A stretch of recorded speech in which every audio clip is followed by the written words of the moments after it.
경찰이 잠실 시위 현장에서 기자를 폭행하고 유소년 핸드볼 선수들을 검문 검색한 가담자들의 신원을 특정했습니다. 이들을 향해 폐가 망신할 수 있다며 엄중하게 대응할 뜻도 밝혔습니다. 사무실이 봉쇄돼 대한체육회 등이 피해를 입고 있는 것에 대해서도 불법 업무 방해 행위로 강하게 대처할 예정입니다. 김상 기자입니다. 해병대 티셔츠와 군복 차림으로 취재진을 위협하고 손을 휘둘러 휴대전화를 내동댕이 칩니다. 몸을 움츠린 여자 핸드볼 유소년 선수들은 일일이 소지품 검사를 받고서야 현장을 빠져나옵니다.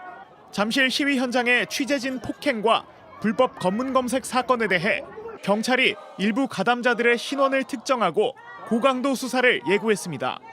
박정보 서울경찰청장은 오늘 기자간담회에서 언론인 폭행 사건을 다중의 위력을 행사한 굉장히 심각한 범죄라며 가중처벌되는 특수체포감금죄를 적용했다고 밝혔습니다. 일반 체포감금죄는 5년 이하 징역에 처하지만 특수체포감금죄는 최대 7년 6개월까지 가중되고 기자 폭행에 직접 가담한 이들은 특수폭행 상해죄까지 추가될 수 있습니다. 유소년 대표팀 검문검색 사건에는 최대 징역 10년에 처하는 특수강요죄를 적용해 수사 중입니다. 박 청장은 아무 생각 없이 불법 행위에 동조했다가 중범죄의 공범으로 폐가 망신할 수 있다고 경고했습니다. 경찰은 이 역시 엄연한 불법 행위로 모두 체증해 사법 처리하겠다고 강조했습니다. 이재명 대통령도 전날 사적 검문과 위력을 동원한 업무 방해 행위는 엄정 대처하라고 지시했습니다. JTBC 김산입니다. 올림픽공원 잠실 개표소 지금 시위대와 대치를 하고 있다고 하는데 저는 이거 좀 불만이에요. 왜 이제야 움직입니까? 우리나라 공권력이 그것밖에 안 됩니까? 아니 지네들이 뭔데? 지금 피해가 보통 피해가 아닙니다. 국제대회 나가야 될 선수들이 거기에 와서 뭘 이렇게 하고 그래야 되는데 들어가지도 못하고 오고 가는 사람들 마음대로 검문하고 뭘 내놔보라고 그러고 소지품 검사하고 지금 안에 들어가서 뭐 급여도 주고 뭘 보내두고 그래야 되는데 그 일도 못하게 하고 완전히 이건 해방구입니다. 누가 그자들에게 그런 권한을 줬습니까? 그런데 왜 경찰 그만두죠? 가만 놔두죠? 저 이거 정말 불만이었습니다. 물론 너무나 사람들이 많으니까 강제로 해산하는데 어려움이 있었겠지만 그래도 대한민국이 이렇게 호락호락한 나라 아니지 않습니까? 이재명 대통령도 유럽 순방 중에 이 심각성을 인지하고 화상회의까지 했는데 이런 내용 한번 다뤄보도록 하겠습니다. 먼저 지금 그 현장에서 도대체 무슨 일이 벌어지고 있었는지 현장 한번 보시죠. 아니 저희 다 직원 단체인데 왜 못 나가게 하시는 거예요? 알겠는데 똑같잖아요. 성은 뭐예요? 정치원 이 됐어요. 아니 미쳤나? 사람이 아픈데. 아니 이렇게 찍으라고. 아니 찍으라고. 안 밀까? 나 건드려. 그러니까 저희 아니 신기라고 힘이서 왜 이렇게 밀어요? 안 밀게요. 아니 저번 넘어진 거 어떻게 할 거예요? 저번 넘어진 거. 나왔잖아. 아니 저번 넘어진 거 어떻게 할 거냐고요? 그러니까 나오세요. 이 사람 112에 신고해주세요. 이 사람을 밀었다가 112에 신고해주세요.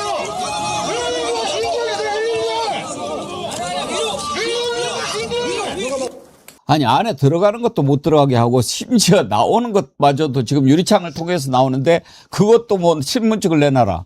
이거 완전히 해방구를 만든 거죠. 해방구를.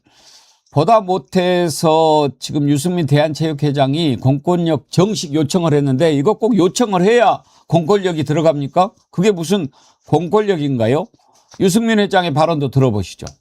핸드볼 경기장 내 체육행정공간 출입 제한이 장기화되면서 국가대표 전지훈련과 각종 국내 국제대회 준비에 필요한 장비와 자료의 반출이 제한되고 있으며 필수 행정 업무 수행에도 심각한 차질이 발생하고 있습니다. 민, 형사상 책임을 포함한 모든 법적 대응 방안을 검토할 것임을 분명히 밝힙니다. 정부와 경찰은 체육단체의 피해를 엄중히 인식하고 조속한 사태 해결 방안을 마련해 주시기를 간곡히 요청드립니다. 가능한 빨리 공권력을 투입해서 원활하게 업무가 돌아갈 수 있도록 공권력 지원을 부탁드리겠습니다. 장유미 변호사님, 지금 저렇게 들어가서 막고 막 이렇게 하는 거 업무 방해 아닙니까? 완전 이건 공권력 그 경찰 조롱한 거는 공무집행 방해고요. 업무 방해에도 해당하고요. 그리고 기본적으로 감금이잖아요. 감금 이렇게 말씀하신 게 맞는 게 그냥 사람들을 데려다가 한 곳에 가둬두는 것만 감금이 아니고요. 이 자유의지를 해하는 거. 그러니까 나가고자 하는데 그거를 물리적으로 막는 것도 감금죄에 해당할 수 있고요. 또 하나는 강요죄라는 게 있습니다. 예. 이게 그냥 강요죄가 아니고요. 특수강요죄인데 저희가 통상적으로 강요죄 이러면 나 하기 싫은데 이 일을 시켰다고 해서 처벌받는 건 아니에요. 그런데 이 정도면 처벌받는 겁니다. 왜냐하면 폭행, 협박을 수반해서 의무 없는 일을 하게 하거나 권리 행사를 방해했을 때 처벌하는 겁니다. 그러면 이 사람들은 출입을 할 수 있는 업무를 자유롭게 볼 수 있는 권한이 있는 사람들이에요. 권리가 있는 사람들이고. 그런데 아무런 법적 근거 없이 그것을 막아선다? 이거는 법적으로 크게 처벌받는 일이고 여기서 잘 분별해야 됩니다. 참정권이 침해된 데 대해서 그 자리에 모여서 의견을 내실 수 있어요. 그것을 나무라거나 그것을 비판할 수 없습니다. 그런데 부정선거론자들이 거기에 숟가락을 얹어서 마치 완장 차듯이 공권력을 조롱하고 희롱하고 업무를 제대로 보고자 하는 일반 시민들의 권한을 이렇게 침탈한다? 있을 수 없는 일이고 그 한가운데 지금도 영상에서 보셨다시피 전한길 씨가 자리하고 있는데 이건 크게 처벌하고 구속 수사까지 필요한 사안이라고 생각합니다. 신유진 변호사님, 저렇게 막 다중이 모여가지고 위력을 행사하고 그러면 거기에 또 특수 같은 거 붙고 그러지 맞습니다. 않습니까? 지금 말씀하신 범죄에 모두 특수가 붙습니다. 그래서 특수감금죄 그리고 특수강요죄가 됩니다. 그러니까 말씀하신 것처럼 이게 한 명이 가서 이렇게 뭐 한 것도 아니고 다중에 위력을 보이면서 저렇게 행동을 했기 때문에 이건 특수가 붙고 일반 감금죄, 일반 강요죄에 비해서 가중되는 처벌을 하게 됩니다. 그렇기 때문에 지금 굉장히 중한 죄에 지금 공동으로 하고 있기 때문에 내가 거기서 빠져나올 때 나는 감금행위를 직접 하지 않았어 라고 하더라도 그 다중의 무리에 있다면은 모두 다 공동정범으로 처벌될 수 있다는 점까지 말씀드립니다. 지금 그 경기장 안에 펜싱, 핸드볼 이렇게 9개 종목 단체가 입주를 해 있는데 벌써 지금 12일째, 12일째 업무를 보지 못하고 있습니다. 그리고 당장 우리나라 펜싱 선수 24명이 뉴델리에 있는 아시아 선수권대회 위에서 지금 오늘 출국을 해야 되는데 칼, 장비 이런 걸 빼내지도 못하고 있는 거예요. 완전히 이게 뭡니까? 현재 펜싱협회를 비롯해서 이번 사태로 체육단체 피해액이 60억 정도로 추정이 된다고 하는데 신유진 변호사님, 이거 정리된다면 이런 자들한테 변상 요청할 수 있죠? 당연히 손해배상액에 대해서는 원고가 입증하는 것이지만 손해배상 자체가 발생했기 때문에 이 사실 자체를 그 다중 모여있는 집합에 대해서 당연히 청구할 수가 있습니다. 내가 보기에는 김성환 평론가님은 점잖지만 김민하 평론가님 가면 한 방에 정리할 수 있을 것 같은데. 제가요? 네. 물론 제가 가서 이제 한 방에 정리하려고 시도하다가 제가 감금되는 일이 이제 벌어질 수가 있는데, 근데 이제 저도 이제 왕년에 이제 집회 시위를 많이 했기 때문에, 너무 많이 했기 때문에 사실 저런 광경을 보면 잘 이해가 안 됩니다. 왜냐하면 만약에 저 같은 사람들이 집회를 했다, 얄짤 없었을 겁니다. 그냥 다 끌려 나가고 사지가 들려 나온 다음에 뭐 패대기 쳐졌을 건데, 근데 이제 경찰한테 왜 이렇게 좀 물렁하냐라고 기자들이 물어봤나 봐요. 근데 거기에 대해서 뭐 애매한 답을 했답니다, 경찰이. 이게 뭐 예를 들면은 어떤 지도부가 명확히 있는 것도 아니고, 그래서 그 지도부한테 가가지고 당신들 이렇게 하지 마라 뭐 이럴 수 있는 것도 아니고, 뭐 여러 사람이 모여갖고 하는데 이게 누구를 뭐 어떻게 하기가 애매하다 뭐 이런 얘기를 하는데, 그래서 저는 형평성에 참 문제가 있는 조치 아니냐. 저 같은 사람들이 집회하면 바로 잡아가면서 그런 이제 의문이 드는 한편, 또 이제 제가 지금 말씀드렸듯이 집회 시위를 많이 해본 입장에서 집회 시위를 뭐 알맞게 하면은 그 권리를 또 보장해 줘야겠죠. 근데 알맞는 형태가 아니거든요, 지금. 예를 들면은 대한체육회가 정말 큰 잘못을 해갖고 대한체육회 직원들이 예를 들면 파업에 들어갔다. 그 직원들이 그래서 지금 여기서 뭔가 집회를 하면서 사측하고 갈등을 빚고 있다. 그러면 또 거기서 뭔가 해결해봐라 얘기를 할 수가 있겠는데, 저 사안은 지금 대한체육회하고 관계도 없지 않습니까? 아무 관계도 없고, 그 다음에 집회를 하더라도 경찰이 들어가서 예를 들면은 이 체육회 관계자들은 이 통행을 할 수 있도록 가운데 길을 뭐 확보해 준다든지 이런 거 제가 왕년에 집회 많이 해보면 그런 거 하거든요, 경찰이. 근데 그런 것도 없고 오히려 저기 가서 경찰들은 휘둘렸다는 거예요. 지시 내가 워낙 기세등등하니까 시대가 계속 경찰에 대해서 너도 뭐 너도 부정선거하는 사람들하고 한패냐 뭐 이러면 그런 거에 대해서 제대로 대응도 못했다고 하니까 이런 것들은 제가 볼 때는 공권력에 대한 여러 가지 이제 의문을 낳을 수가 있는 것이어서 전 무조건 강경 진압해라 이렇게까지는 말씀 안 드리지만 적어도 이것에 대한 제대로 된 대응을 했어야 되는데 그렇지 못했다고 하는 그러한 평가는 피하기가 어렵다라고 생각을 합니다. 공권력의 엄정함은 보여줘야죠. 공권력이 살아있다는 것을 보여줘야죠. 우리나라가 상당히 좀 아까 물렁하다고 하셨는데 미국 같은 데서 뭐 이렇게 공권력한테 대들다가 당하는 거 그거 못 봅니까? 이게 그런 문제는 있는 것 같아요. 김성환 평론가님 지금 경찰청장이 없잖아요. 아무래도 이제 검경 수사권 뭐 이런 것 때문에 그런 것 같은데 이 청장 하나 없다고 경찰 조직이 이렇게 되고 그럴 수 있는 겁니까? 네, 사실 그러면 안 되는 거죠. 근데 지금 또 내란 때문에 경찰 최고위직들이 지금 계급이 강등되고 막 이런 일들이 벌어지고 있잖아요. 일종의 이제 이 수뇌부, 지도부의 공백 사태하고도 또 연결이 돼 있는 것 같아요. 근데 경찰 내부에서도 사실 불만이 많았다고 하더라고요. 그러니까 저 정도까지 하고 있는데 아무리 그래도 경찰이 이걸 물렁하게 대응하는 게 이게 맞는 거냐, 뭐 이런 얘기가 있었다고 하는데요. 그러니까 예를 들면 뭐 김이나 평론가도 얘기하셨던 것처럼 시위를 하는 거를 경찰이 만약에 물리적으로 진압을 하게 되면은 더 시위가 커질 우려가 있거든요. 아마 그런 점들도 저는 고려했을 거라고 보는데 문제는 시위의 명분이에요. 그러니까 지금 왜 개표소 가가지고 개표 다 끝났잖아요. 개표소 가가지고 왜 아무도 못 들어가게 저렇게 틀어막고 있느냐는 거예요. 그러니까 거기 가서 시위할 의미가 전혀 없는 거거든요. 근데 그걸 일종의 업무 방해를 하면서 다른 사람한테 물리적 폭력을 행사하거나 또 다른 사람이 업무를 못하게 막고 있다는 거예요. 그러니까 그러면 거기 가서 시위를 하는 의미가 사라지잖아요. 그리고 또 하나의 장면이 뭐냐면 투표소에 있는 투표용지 보관함이라고 하는 거, 그 전환기 씨가 덜렁 들고 공개를 했던 거 아니에요? 근데 법원이 증거 보존을 하라고 명령을 했던 거예요. 근데 선관위도 되게 태도가 어이가 없는데 폐기 처분했다고 하는 게 왜 그러면 전환기 손에 그게 들려 있냐고요. 그러니까 나중에 그것도 진상 조사를 해봐야 되지만 그런 것처럼 분명히 증거 보존이 되어야 될 부분이나 이런 것들이 어느 누구에게 개인의 손으로 넘어가거나 이런 황당한 일들이 벌어지고 있다는 거죠. 그러니까 그런 것들을 사실 그대로 방치를 했을 경우에는 정말 국가 공권력으로서 의미가 없어지게 되는 일이 발생할 수 있다는 거죠.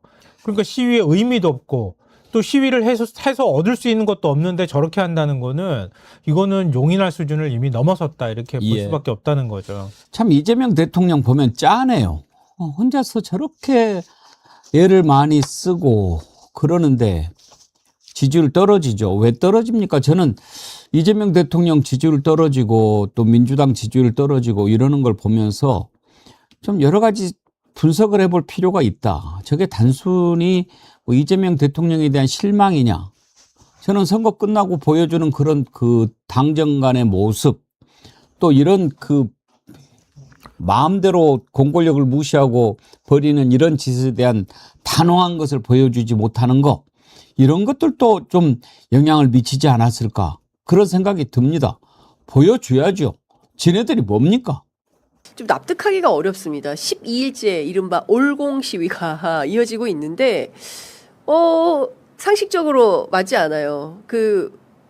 거의 시위대가 선수들한테 가방 열어봐, 당신 그 부정선거 혐의가 있어, 뭐 이렇게, 이게 말이 됩니까? 경찰에 대해서도 중국 공안이냐, 비아냥 그리고 물리적으로 충돌하고, 저는 임계점 넘었다고 봐요 지금. 그래서 경찰이 이것저것 여러 고려를 하겠지만 지금은 결단해야 될 상황인 것 같아요. 경찰은 결단해. 근데 경찰이 왜 우물쭈물하는 겁니까? 이 말도 안 되는 행각에 대해서. 어쨌든 초기에 잠실 집회가 갖는 의미가 국민의 참정권이 훼손당했다.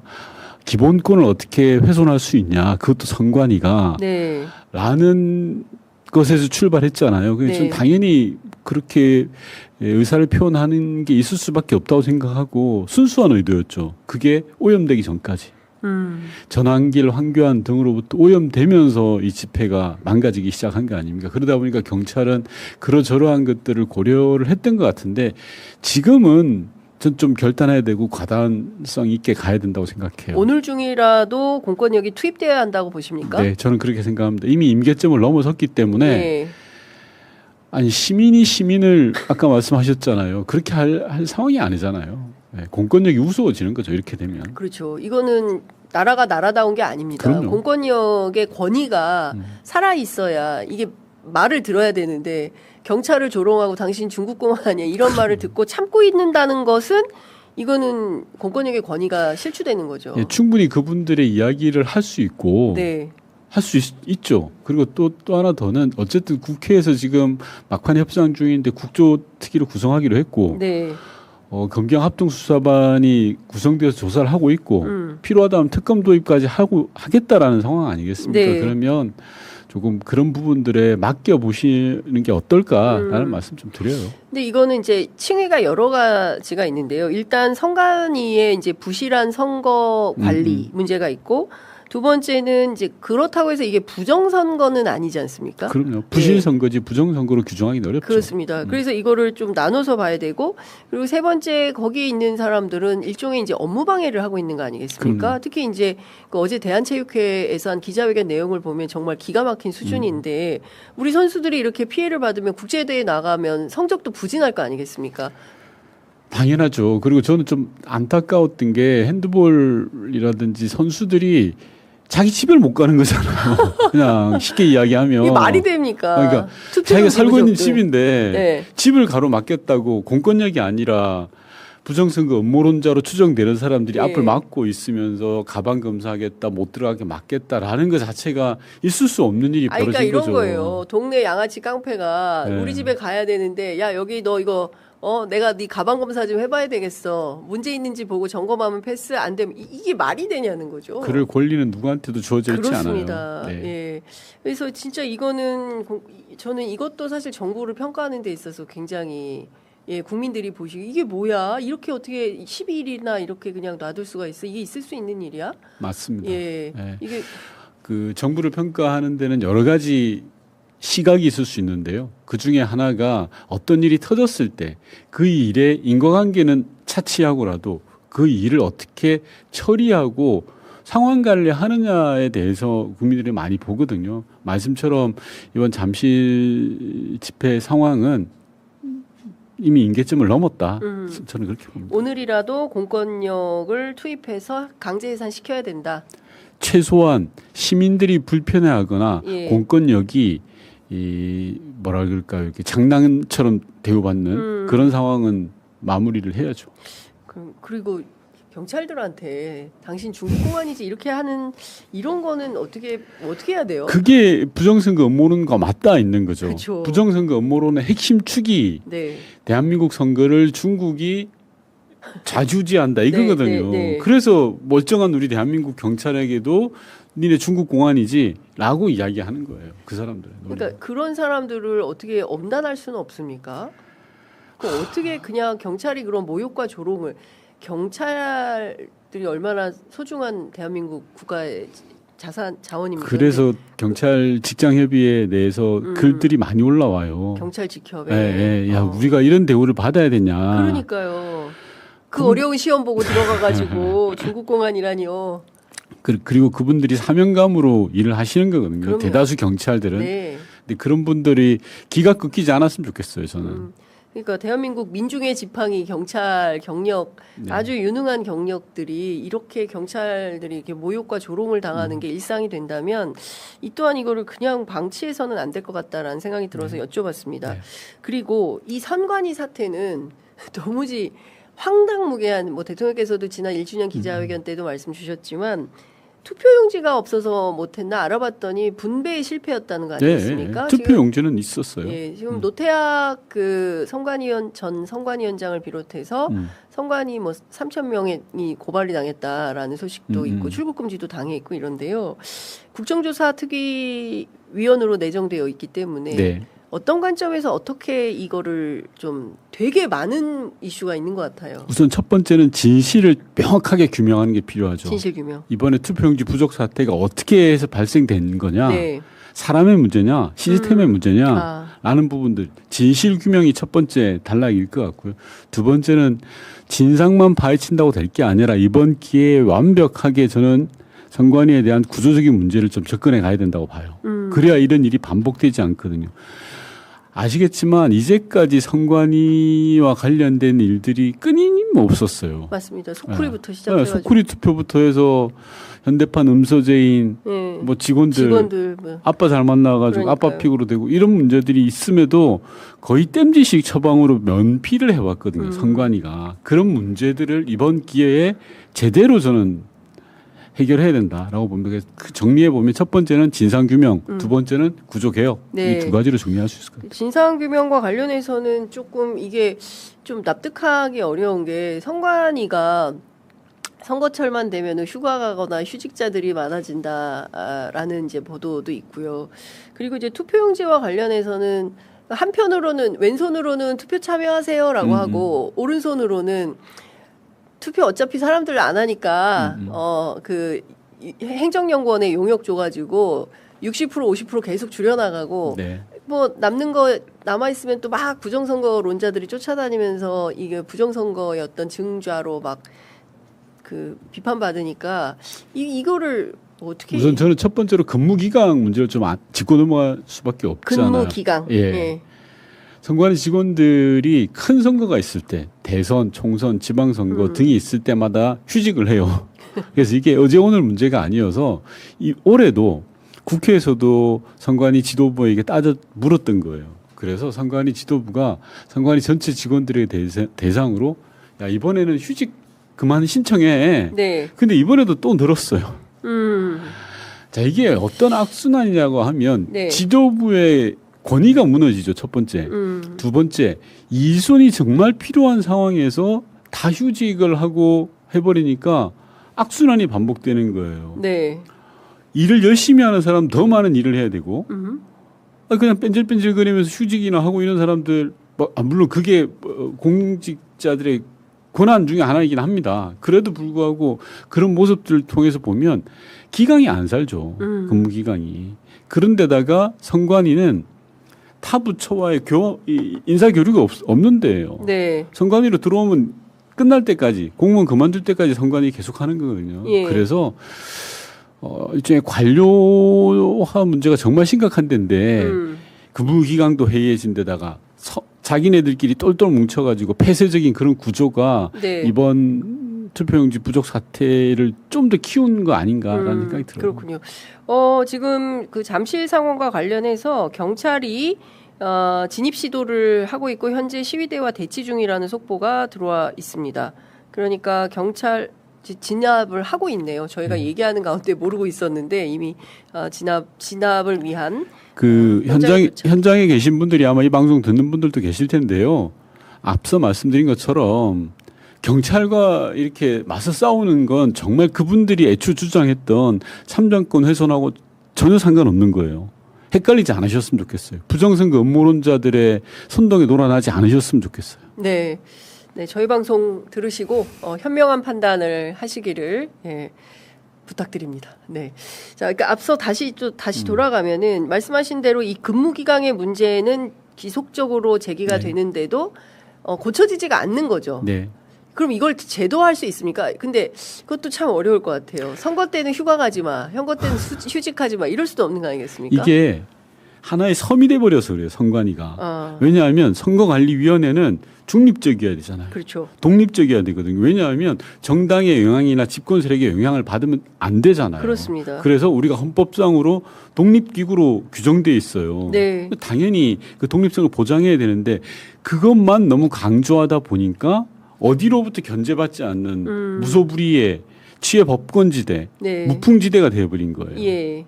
이 구조를 바꿔야 되는 거예요. 그러니까 외부로부터의 상시적인 감시, 감독을 받아야 내부의 그런 근무기강이 바로 잡힐 수가 있죠. 예. 이를테면 감사원 감사를 받도록 하자라고 무소속 한동훈 의원이 제기를 했는데요. 감사원 감사도 저는 필요하고요. 네. 외부의 감사 기관을 둬도 되는 거고요. 감사 기관. 예, 외부에서 들여다볼 수 있는. 예를 들면 어떤 형태가? 왜냐하면 감사원의 이제 감사 부분은 지난번에 헌재가 헌법 불합치 판단을 네, 내렸어요. 그렇기 때문에 이게 개헌 사안으로 맞닿아 있습니다. 예. 물론 헌법을 바꿔서라도 이번에 선관위를 제대로 개혁해야 된다고 생각합니다만 뭐 감사원 감사든 아니면 외부의 기관에 감사를 받도록 하는. 지금은 선관위 내부의 감사관실에서 예. 감사를 하거든요. 그러니까 짬짬이 해서 그냥 뭐 되든 말든 어영부영 넘어갈 수도 있는 거 아니겠습니까? 맞습니다. 그러니까 예. 지금도 사실은 선관위 감사관은 예. 외부에서 공모를 해서 뽑습니다. 근데 판사 출신이 지금도 제가 알기로는 감사관을 네. 하고 계신데 네. 그래도 내부에 노라가 날 수밖에 없죠. 그러니까 그냥 선거 당일에도 노태학 선관위원장 그다음에 위철한 상임위원 둘만 출근하고 심지어 대구 선관위는 청사안에서 골프 연습하고 네.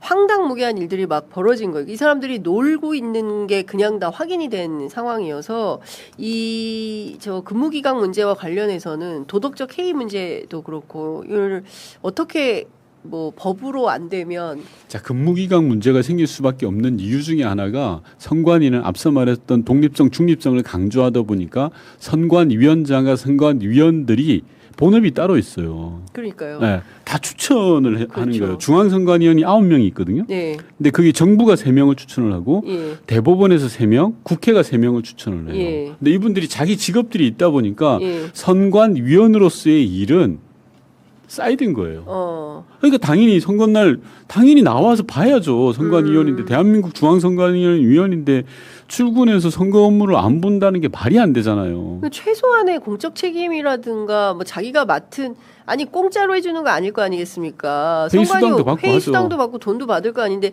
받은 만큼 일은 해줘야 되는 거 아니에요? 그럼요. 근데 그것조차도 안 하는 사람들 아닙니까? 위에서부터 그런 상황 인식을 가지고 있으니 예. 선관위 직원들은 선거가 있으면 휴가 가는 거죠.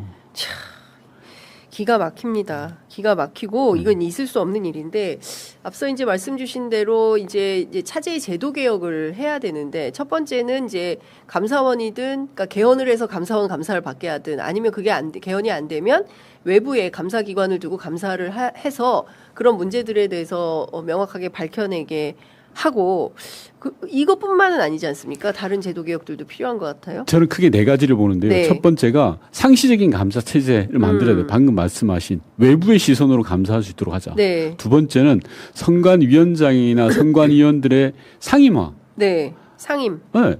부업이 부캐가 되면 안 돼요. 이게. 선거사무가 부캐, 네. 부업하고 있어요. 본업이 있는 사람이 있어야죠. 그래야 챙길 거 아닙니까? 뭐 알바예요? 그러니까 아니 뭐 해도 그만 안 해도 그만인 게 아니잖아요. 선거 사무라는 게. 근데 지금 보면 다들 각급 지방법원장이 부가에서 선관위원장을 맡고 있지 않습니까? 중앙선거관리위원장은 대법관 중에 한 명. 예. 각 시도별 선거관리위원장은 뭐 각 시도의 법원장들. 네. 그다음에 시군구 선거관리위원장들은 부장판사들. 예. 이렇게 다 나눠져 있어요. 그러니까 예. 이런 선거관리위원 조직을 상임화하자, 상근화하자라는 게 두 번째고요. 예. 세 번째는 저는 투개표 사무를 혁신적으로 뜯어 고쳐야 된다고 생각해요. 예. 예. 너무 옛날 거니까. 투개표 사무를 그냥 근원적으로 예. 뜯어 고치는 수준으로 가야 되고요. 예. 네 번째가 선관위의 관료제의 폐단을 없애야 된다고 생각해요. 요런 한 크게 4가지가 있는데 뭐 디테일로 들어가면 굉장히 또 많은 이야기들이 나올 수가 있는데요. 예. 이런 걸 이번 국정조사를 통해서 예. 반드시 좀 해내는 게 좀 필요하다고 봅니다. 일테면은 그 투개표 사무를 새롭게 완전히 그러니까 정말 개혁해야 된다라고 말씀을 좀 주셨는데 지금 우리가 80년대 고착화된 거잖아요. 네. 87년 이후에 잘 안 바꾼 것 같은 느낌이 좀 드는데 운동장 아니 그 뭡니까 체육관에서. 체육관에 네. 다 모아놓고 한꺼번에 때려놓고 다 이제 검표하는 시스템이죠. 투개표 사무를 바꾸는 게 힘들죠.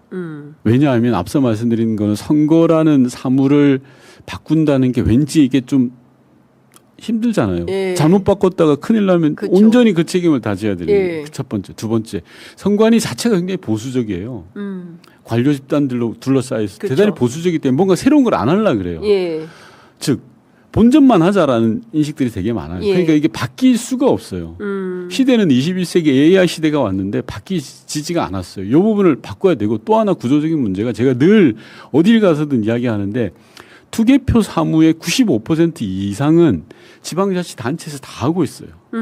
생각해보세요. 투표장에 가서 그쵸. 개표장에서 종사하시는 분들의 예. 95%는 지자체 공무원들이세요. 맞아요. 예. 선관위 직원들 안 나와 있어요. 선관위 그쵸. 그냥 감독만 하고 예. 교육만 할 정도예요. 예, 예. 그걸 저는 선관위 직원이 한 3,000명 조금 넘거든요. 예, 예. 지금 한 1,000명만 남겨놓자는 거예요. 제 아이디어는. 예. 나머지 2,000명은 다 지자체로 주자. 예산과 인력, 권한까지 다 어떤 걸 주냐? 투개표 사무와 관련해서. 투표와 개표 사무와 관련해서는 지자체로 넘기자 이제. 이게 상임화하는 거하고 또 별건인 또 건가요? 다른 거죠. 그러니까 네. 1,000명에 대해서는 상임화해서 아예 전업으로 붙어 있게 하고. 예. 그다음에 선관위라는 조직을 다운사이징해서 예. 줄여서 진짜 그분들이 해야 될 일만 제대로 하게끔 하고 투표라든지 개표 사무, 예. 투표장 예, 관리한다든지 뭐 개표 예. 업무한다든지 이건 지금도 지자체 공무원들이 다 하고 있다. 어차피 하고 있다. 네. 예. 그걸 그대로 그냥 예산과 인력을 지자체로 넘겨줘서 하게 하자. 네. 그게 순리 아니냐. 그게 더 잘하는 지자체 공무원들이 더 책임감 있게 잘하거든요. 근데 지금은 어떻게 되냐면 책임은 선관위가 지게 하고 예. 이런 일은- 지자체 공무원들이 하고 있어요. 그러니까 뭐 이번 송파 같은 경우도 그런 사고가 그렇죠. 터진 거예요. 예. 왜냐하면 그게 송파구청 책임이다라고 하면 어떻게 됐겠어요. 투표용지가 없다. 난리가 나겠죠. 바로 그냥 구청장한테 전화하든지 해서. 난리가 났을 거 아닙니까. 예. 야, 송파에 있는 송파구에는 투표용지가 분명히 남아 있었어요. 예. 그거 배분하면 된단 그렇죠. 말입니다. 예. 그걸 놓친 거거든요. 예. 근데 이번엔 송파구청 공무원들이 투표장에서 투표용지가 부족하다는 걸 알았어요. 예. 그래서 송파구 선관위 이야기를 해요. 예. 거기서 막혀버린 거예요. 예, 그러니까요. 예. 이 혀를 좀 뚫어야 된다. 그러려면 막힌 혀를 뚫어라. 권한과 책임을 일치시키자라는 주장을 하고 있습니다. 네. 조선일보가 이런 사설을 냈습니다. 대통령의 밥 친구가 선관위 쇄신할 책임자라니. 무슨 얘기냐면 대통령 사법연수원 동기인 위철한 그 중앙선관위원장 직무대행한테 이 진상규명 맡길 수 있냐 뭐 이런 거예요. 왜 그런데요, 그 짝은? 네? 고질병이에요, 고질병. 제가 아까 말씀드렸잖아요. 술 친구 선관위원은 사라지니까 이제 밥 친구 나오는. 밥 친구는 맞아요, 근데? 모르죠, 그거. 근데 선관위원은 예. 333 추천해요. 예. 대법관 셋, 정부 셋, 국회 셋. 예. 지금 9명 중에 국민의힘도 추천한 인사가 있어요. 왜 그럼 그 사람은 책임 안 져요? 그러니까요. 왜 대통령이 추천한 사람만 책임져야 돼요? 9명 모두의 공동 책임이죠. 저는 예. 위철한 상임위원의 책임이 있을 수 있어요. 예. 묻자는 거예요. 예. 따져보자, 조사해보자라는 거예요. 그걸 왜 대통령, 정부가 추천했다고 해서 그 사람이 다 나머지 8명의 책임을 다 온전히 져야 됩니까? 다 같이 져야지. 그러니까요. 일단 그 어제 국민의힘에서 장동혁 지도부가 전면 재선거를 6개 최고위 지역. 예 요구를 했습니다. 의결을 했습니다. 어떻게 보세요? 아까 뉴스 브리핑 때 봤거든요. 예. 밖에서. 예, 기각되겠죠. 뭐 그건 선관위가 이제 결정할 소청심사를 문제인데. 결정할 문제인데 예. 그건 뭐 선관위가 법대로 판단하면 됩니다. 예. 근데 그 배우가 아까 말씀하셨듯이 저는 장동혁의 방패 아니에요. 장동혁 대표의? 이번 방패는 예. 부정선거. 네, 부정선거를 온전히 정치적으로 활용하고 이용하겠다라는 거죠. 예. 그래서 그 시간만큼 자기가 시간을 벌고 예. 또 한편에서는 극우 세력을 결집하고 윤핵관 세력을 결집해서 장동혁 퇴진의 압박을 무마시키겠다. 그렇죠. 뭐 초등학생들도 알만한 수인데요, 이건. 그러니까요. 이 이슈를 굉장히 중요하게 지금 다루고 있는 것 같은데 그 뉴스들 한번 같이 살펴볼까요? 네, 어제 장동혁 대표가 오후에 긴급하게 최고위원회를 소집을 했습니다. 왜 이렇게 긴급하게 했냐? 원래 사실 이런 정도의 결정을 하려면 뭐 의총도 열고 뭣도 하고 해야 되는데 그런 절차 없이 그냥 바로 긴급 최고위를 소집을 했어요. 그래서 이제 투표용지 부족 사태로 피해를 입은 서울, 경기, 인천, 부산, 울산, 광주 6개 지역에 한해서 선거 무효를 판단해달라고 하는 선거 소청을 내기로 결정을 내렸습니다. 네. 교육감 선거랑 국회의원 재보궐을 빼고 이제 광역단체장 선거에서 기초광역 선거에서 이 6곳은 우리가 선거 소청을 제기하겠다고 하면 이제 공직선거법상 선거일 6월 3일 이후로 14일 이내에만 이 선거 소청을 제기할 수가 있거든요. 네. 이제 그래서 이제 좀 급하게 했다라고 하는데 이 절차를 두고도 사실 좀 당내에서 갑론을박은 좀 있는 것 같습니다. 네. 근데 이제 결국은 장동혁 대표가 주장했던 구호는 전국 전면 재선거였잖아요. 네. 근데 이 선거 소청이 장동혁 대표가 딱 이 발표 끝나고 바로 페북에 올렸어요. 목표는 분명하다. 전국 재선거입니다. 소청은 시작일 뿐입니다. 근데 또 원내대변인단의 설명은 조금 달라요. 우리가 일단 이 절차상의 문제가 있었기 때문에 그걸 따져달라는 선거 소청을 제기하는데 이거 관련해서 재선거까지 갈지는 글쎄 또 이런 반응이에요. 네. 그 당 대표와 원내대표의 입장도 조금씩 다른 것 같기는 하고. 네, 무엇을 목표로 하는지가 좀 네. 서로의 머릿속에서 좀 차이가 있는 것 같고 그래서 어제 기자들이 굉장히 혼란스러웠어요.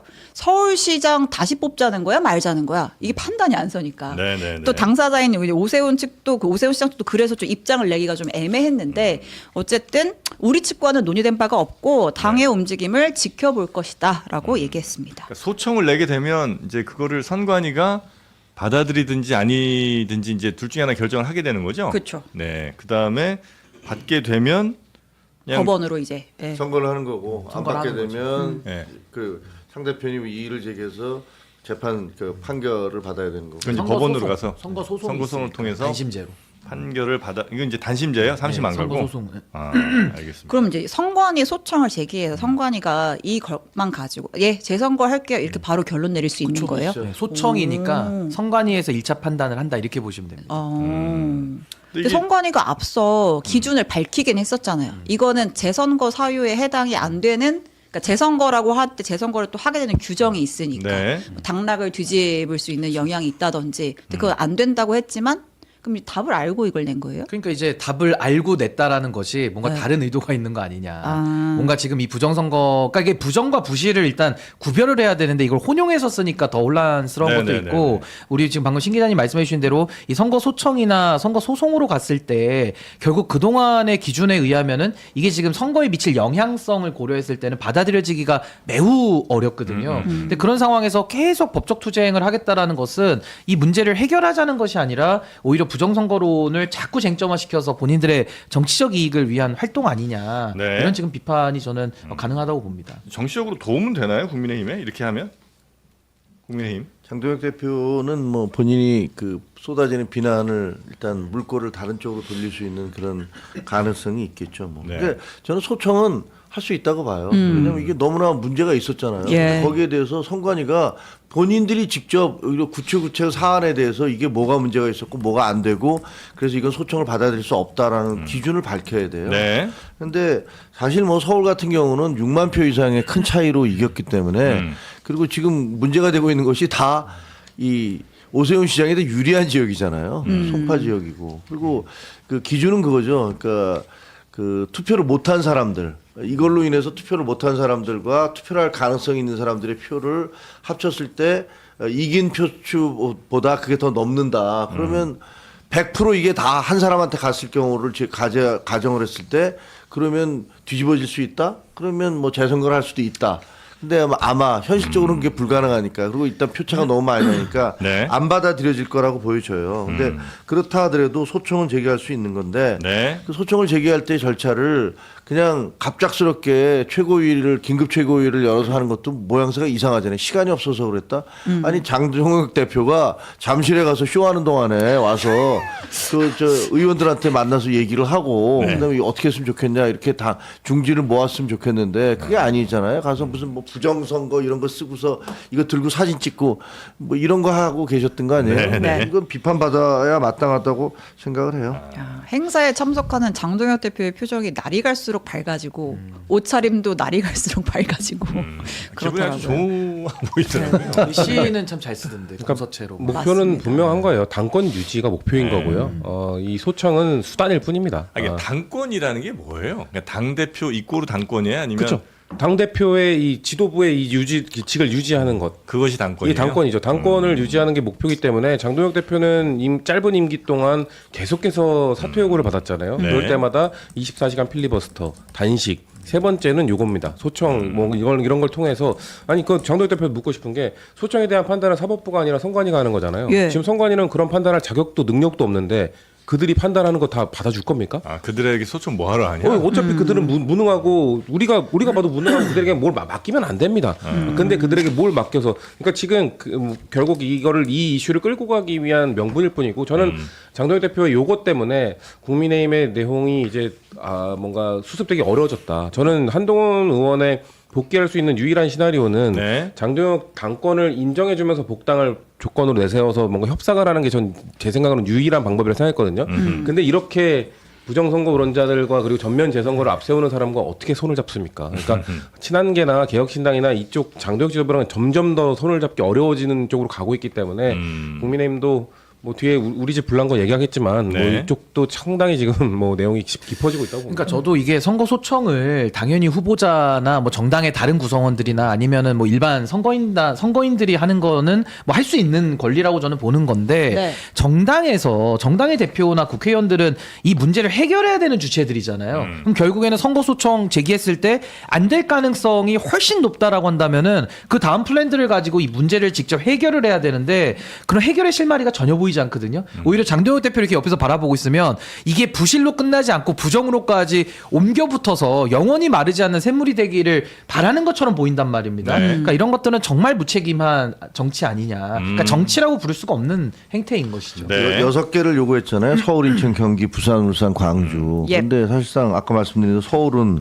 바뀔 가능성이 없고 광주 역시 뭐 우리 당의 입장에서 보면 그게 뭔 얘기지? 의미 없고. 이렇게 나올 수 있는 거고. 예. 경기도 표 차이가 너무 많이 거의 20%포인트 가까이 났기 때문에 이거는 뭐 어떤 경우도 달라질 수가 없는 거고 인천도 표 차이 많이 났잖아요. 네. 그러니까 사실상 보면은 이게 좀 제기됐던 것들, 재제기됐던 지역들 중에서 이게 실효성이 있는 지역이 있는가라는 생각이 드는데 네. 그러다 보니까 이제 당 지도부가 내부에서도 서로 의견이 좀 갈려서 원내대표 쪽에서는 아니 그냥 우리는 확인하기 위한 소청이다라고 얘기하는 거고 장도혁 대표는 아까 뭐 본인의 페북이나 SNS에 올렸듯이 전면 재선거다. 이거는 이제 시작일 뿐이다. 네. 라고 얘기하는데 뭐 전면 재선거를 어떻게 하겠다는 건지 저는 진짜 모르겠어요.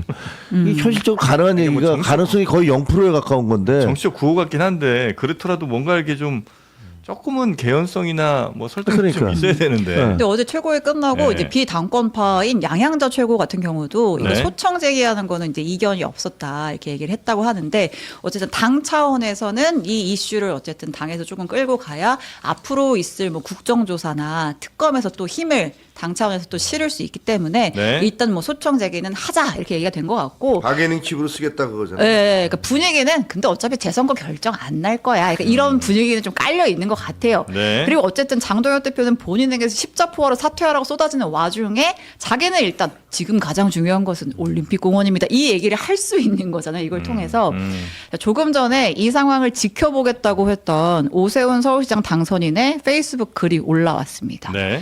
글 제목 당 지도부는 자리보존용 구호를 멈추고 국민의 준엄한 목소리에 귀 기울여야 합니다.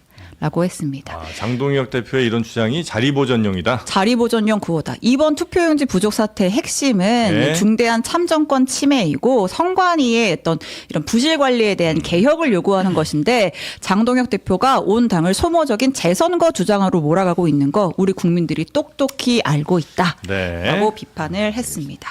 자, 그리고 그 선관위